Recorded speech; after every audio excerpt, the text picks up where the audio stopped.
Detention does not have any positive impact on individuals. Detention destroys people mentally. The long-term impact of detention are depression, low self-esteem, continuous stress, fear, poor health. Detention will never have any positive impact, therefore, detention centers should close down. I'm just saying a little bit about life after you get released from detention because you might be thinking, oh, you have got released, I'm fine, I'm going out, it's okay. But brother, sister in detention is not fine or it's not all that finished because remember, you have only got a release. You're still going to lead your life, especially that you have got deportation order on you. So as you are illegal immigrant that you are liable to be detained, that means you can get arrested or you can accidentally go there at any time from their own wish. But life after detention can be worse. Okay? Right. In this case, in the sense that when you come back out, you're still going to go by your bail condition. So it's not finished. You still have to bear some responsibilities. It could be worse. It could be better.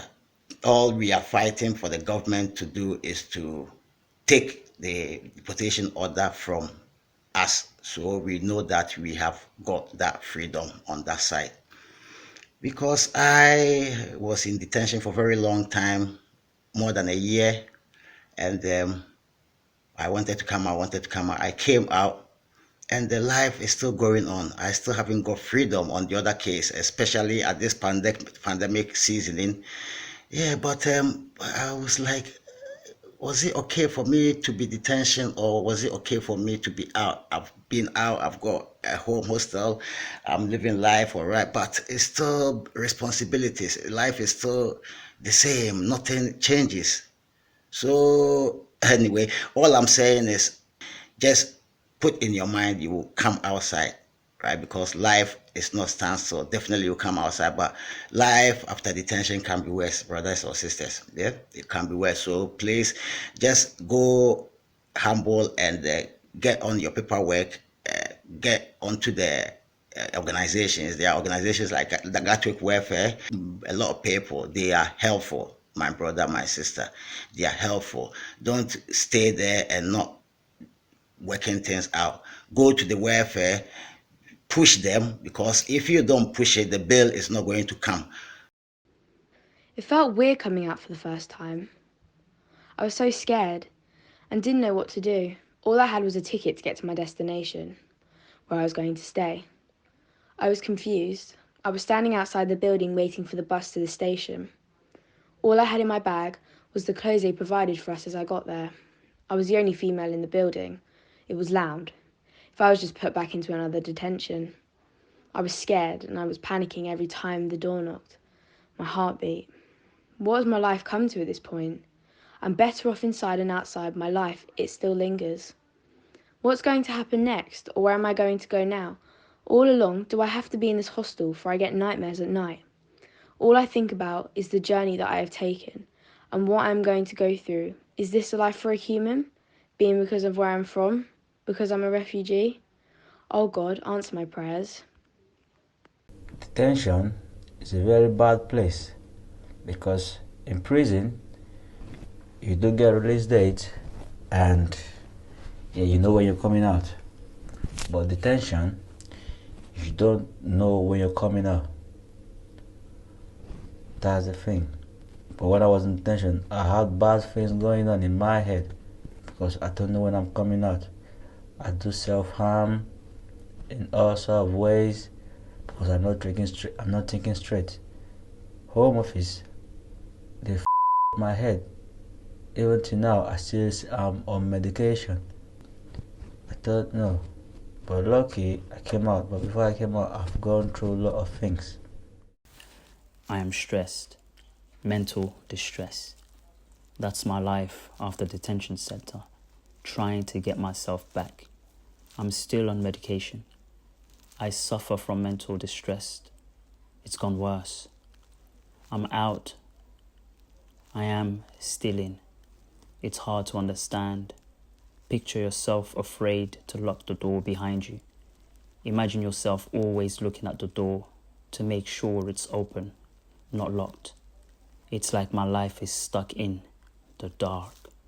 You know what? That's the one thing that I've learned. Like that frame of mind is that's what's kept me going till now. Yeah. You know, you can't look down. You remember you said you always gotta look to what's ahead. Yeah. Always like looking what's ahead, even coming out. If it's still you still have it in the back of your mind, but I try not to think about it much, like it didn't exist. Yeah. But you always had contingency plans. You always said, oh, well, if the worst happens, this is what I'm going to do. Yeah. Regardless what was happening inside the detention center, I always saw myself outside of the detention center. Yes. And because when you're so prepared for the worst, you become unfaithful within yourself. Yeah. Because I knew there was so many people getting bad news, and I didn't know when that would happen. And you coming to visit me as well, giving me that hope. You know, even I'm starting to learn to read French. I didn't even speak French, but now I was learning French because I was just preparing my mind for the worst. Yeah. I think that's what the dynamic was. That's what made me quite fearless, regardless of the situation. Like the way I look at it, there's no more barriers. Yeah. Anything that I want to do or I want to achieve, I'm just gonna push hard and try to get the achievement. Because now you've come from the worst part of your life. Now you've got the opportunity to make a right, you know? Yeah. The way I see it, if we can't make a change, then what is the point? You know me, I always think positive and everything. So I always like, you know what? Even if you get a job, regardless what job it is, as long as you can look after your family, or if you're by yourself, you can take care of yourself. Yeah. Life will get better, you know? Yeah. So I'm always meeting and cheering them up like life will get better. Because now I've done all the things that I was doing in detention, but I'm doing it on the outside now. I work. Yeah. I got a gym that I train young kids. You know, I'm doing all the things I was doing in detention. I'm doing it outside. I just kept the way of thinking and just trying to help others. And a lot of them go through the depression. Yeah. You know, as much as I can tell them, it's like everything's gonna be all right. This is just temporary. You know, you've come through a battle, you've crossed the Mediterranean to get to this country. This is another battle that you must overcome. When you overcome this battle, you know, you're there. Yeah, even though quite often the hurdles seem absolutely enormous. I know how hard it is to, you know, navigate the, you know, the social services system and how to get help from the authorities. And, you know, I know there are a lot of great charities out there that are helping some people, but, you know, I know there must be a lot of people that don't reach those organizations, and you know, language must be such a problem when you're trying to claim benefits and things like that. And it gets tougher, and that's the main barriers. Like that's why I've always stayed on, because I could have just got out and got on with my life and just forget that that existed, that the tension existed, but I decided not to, because deep down, there's still people that need help, you know. I was with a few, there's a few of us that got out, but it doesn't mean that is the end. Yeah. You know, there's always people going through that same problem, barrier, language problem, finding the right support, finding the right communities. You know, there's people that I helped that got help fill out forms and application. Same thing that I used to do in detention. One, I lost my hope, and I don't know what I am again, because I apply to work and they have arrested me illegally. I did not even work, and I have been sentenced 14 months. Finished the 14 months, come again for 17 more. You can see the psychological, the trauma, the torture of the mind. They torture me really. I am not myself again. How I think, how sharp I was, how intelligent I am, it have effect in me. Now, I cannot even remember some things.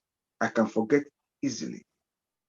I can hear voices even, because I ask myself, even if when I'm running from people to kill me and I've come here, they have tortured me physically, mentally, and even spiritually.